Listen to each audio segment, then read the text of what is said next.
To add structure to these angles, we place the rays or the lines in the Cartesian plane for reference. Now watch this. Let's say that we have two rays, right, that forms some angle x, and it's just randomly located in space, right? What we can do now is we can take what we call the initial ray. This is what we call the initial ray, the ray that is fixed, and the terminal ray, the ray that rotates around the initial ray to form this angle x, and we can position it differently. How? So we can take this initial ray and point it in the positive x direction of the Cartesian plane, and this terminal ray will be positioned such that this angle is x. So we did not change the angle, we kept it exactly the same. We just orientated it differently. And if we take this endpoint and we move it to the origin, right? If we take this endpoint and move it to the origin, then what we have is this exact same diagram that we started off, right? With this exact same angle x, but positioned in the Cartesian plane for reference, for structure, right? And this is what we call the standard position. The standard position is the position where the point of contact between the two rays are placed at the origin and the initial ray points in the positive x direction. So we did not change the question. We re-expressed it so that it will enable us to do certain calculations and for the sake of convenience and simplicity. Understood? Well, that's the beauty of maths, because we literally didn't change anything. This here, if you have to perform calculations on a diagram that looked like this, would be far more complicated than performing the calculations on a diagram that looked like this. And this is why when you work with subjects like physics, they use the Cartesian plane a lot, because things like distance, speed, and so on are all relative. You need to have a reference frame, is what they call it. So this is why this enables us to do that, right?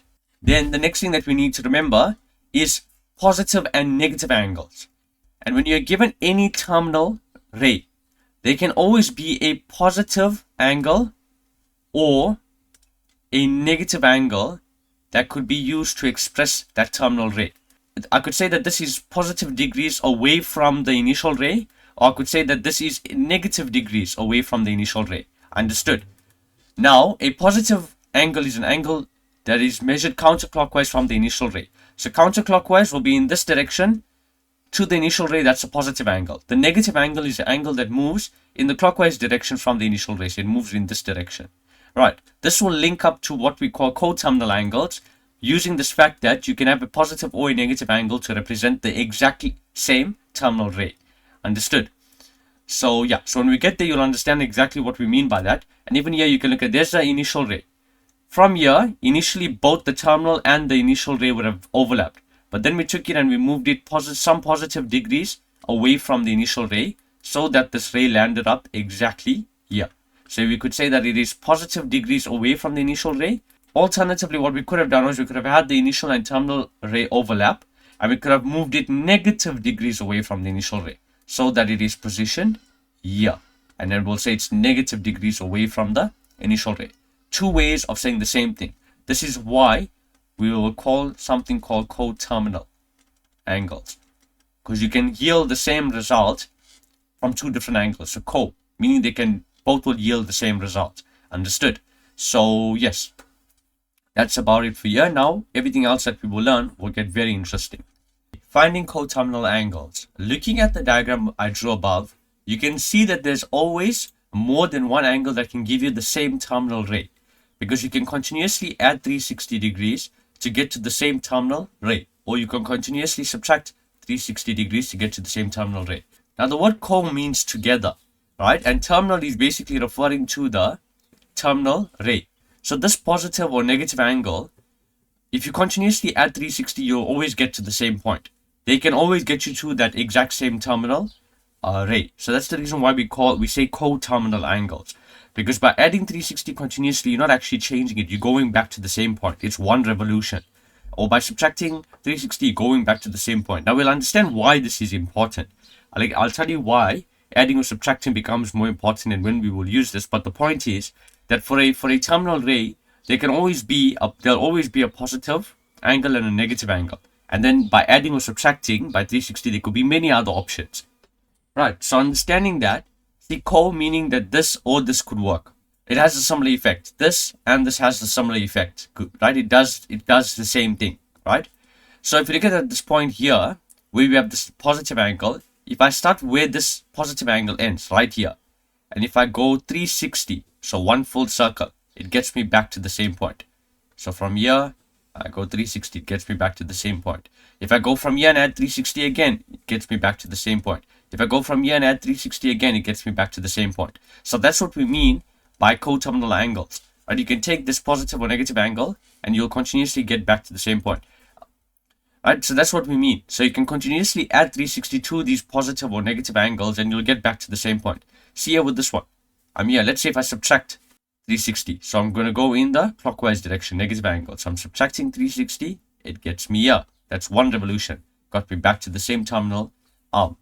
If I subtract 360 again, gets me back to the same terminal arm. Can you see? Where I started and where I ended is the same. So that means I just added 360. I just added 360 and it got me back to the same point. So that's exactly what I mean by adding or subtracting. Now, where will this idea be useful? Knowing that a single terminal ray will have a positive angle and a negative angle, and by adding 360 and subtracting 360, we can get many other angles that will yield that exact same terminal ray. Becomes important when we are dealing with angles that are extremely large. Right, so look at this here. I said, knowing this, we can conclude that if we have an angle that is too large, we can subtract 360 degrees until we have an angle that is in the range of 0 to 360 degrees. So that's the important part here. That's the essence of what we're doing. We want to try to keep the angles between 0 and 360 degrees so that it simplifies the process with calculations and so on. And if an angle is too small, so let's say that we have a negative angle, then we can add 360 to it until we have an angle that is within the range of 0 to 360. Again, this is all for the sake of convenience and simplicity. So let's look at this here. Let's just see if we have a negative angle. So where this angle ends, so where this green arrow ends, I'm going to start add 360 to it. It'll come here. But what are we left with? We're left with this portion. So you're going to take out all of these portions here because that's the green part.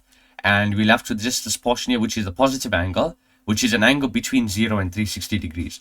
Right? It's just for the sake of convenience and simplicity when we start working with much more difficult questions. Okay, so here you can see even here as well.